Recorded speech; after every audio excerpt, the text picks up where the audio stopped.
I thought it was really useful. The most useful part was really understanding like how the bioprinter functions, how it's like different from a regular 3D printer.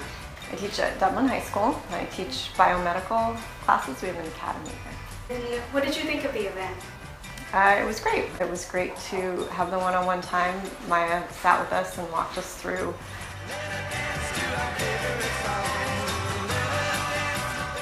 Do you think this technology can be used and incorporated into your own daily life? Yeah, right now, me and a few other students were already like starting to think about some science fair projects that we can start thinking about like doing for the next year.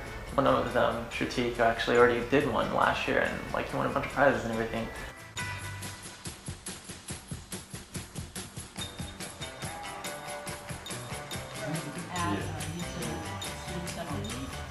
How do you think that bioprinting will be used in everyday life in the future? Everyday life, it can be used anywhere.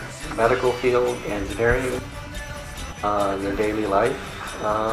As long as you have imagination, it can be done. Anything you can think of.